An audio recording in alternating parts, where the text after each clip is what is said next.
ආයිබෝන් සුබ උදෑසනක්. අදත් ඔයාලත් එක්කම එකතු වෙන්නේ කොළඹ සිනමන් ග්‍රෑන්ඩ් හෝටලේ නුගගම ඉඳන්. ඔය නුගගම කියවරස ඔයාලා දන්නවා අපි හැමදාම ඔයාලත් එකතු වෙලා අලුත් කෑම ಜಾති ගොඩක් හදනවා. විශේෂයෙන් මේ අවුරුදු කාලේට ගොඩක් කෑම හැදුවා. ඒ වගේම තව ගොඩක් කෑම හදනවා. හැබැයි අද මම හදන්නේ අපි කවුරුත් සාමාන්‍යයෙන් දන්නව නේද? කිරි ආප්ප කිව්වට පස්සේ බලන්න මේ අවුරුද්දට ගැලපෙනවද කියලා. ඇත්තටම ගැලපෙනවා. ඒ වුණාට අපි හදන්නේ කිරි ආප් එක. පොඩ්ඩක් නෙමෙයි ගොඩක් වෙනස් විදියට. ඔව් එහෙනම් අපි බලමු මේ කිරි ආප් එක හදන්නේ කොහොමද කියලා. හැබැයි මම කලින් කිව්වා වගේ මේක විශේෂ අවුරුදු කිරි ආප් එකක් හදන්නේ වෙනද හදන කිරි ආප් එක නෙමෙයි. මේ අවුරුදු කෑම මේසෙට හදන කිරි ආප් එකක් තමයි අද මම හදන්නේ. එහෙනම් මුලින්ම මම එකතු කරගන්නවා හාල් පිටි.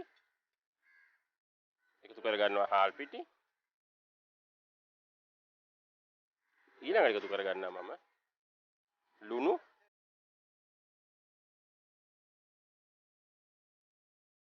ඊළඟට එකතු කරගන්නවා පොල් කිරි. අපි ලුණු එකතු කරගන්නවා ඒ වගේම පොල් කිරි එකතු කරගන්නවා. ඊට පස්සේ මේ මිශ්‍රණය හොඳින් අනා ගන්න ඕනේ මෙන්න මේ විදියට.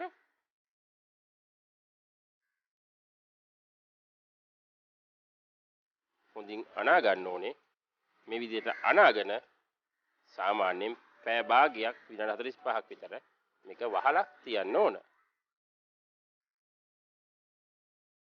ඊට පස්සේ තමයි අපිට අවශ්‍ය පදමට නැවත අවශ්‍ය නම් පොල් කිරි එකතු කරලා අපිට අවශ්‍ය පදමට හදාගන්න.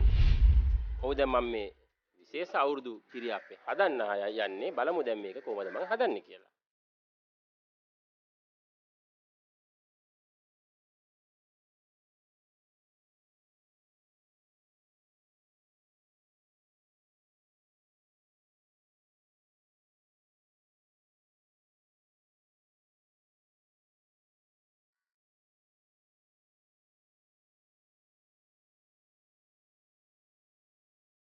ඊළඟට අපි එකතු කරගන්නවා වියලි මිදි.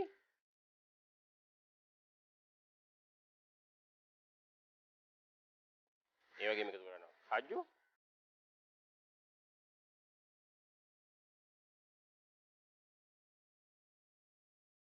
ඊළඟට මම එකතු කරගන්නවා සීනි පොල් කිරි මික්ස් කරගත්ත පොල් කිරි මිශ්‍රණය.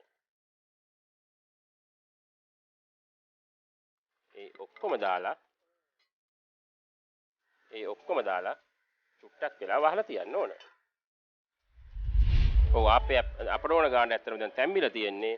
තව බාන්න තව චූටි වෙලාවක් තියෙනවා. ඒ අතරතුර මම දානවා පොඩි කරගත්ත හකුරු.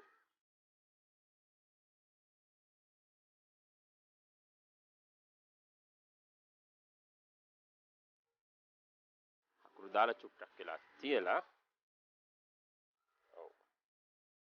දැන් ඇත්තටම අපේ කිරි ආප්පේ බොහොම ලස්සනට හැදිලා ඉවරයි. මේක දැන් මම ලිපේ බාගන්න.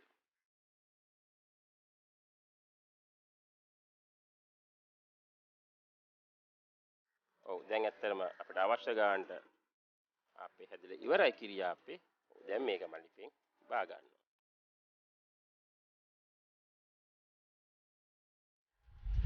ඔව් අපි කිරි ආප්ප හදාගෙන ඉවරයි. ඊට පස්සේ තියෙන්නේ මේ රසට ලස්සනට හදාගත්ත කිරි ආප්ප කෑම මේසෙට ලස්සනට යවන්න.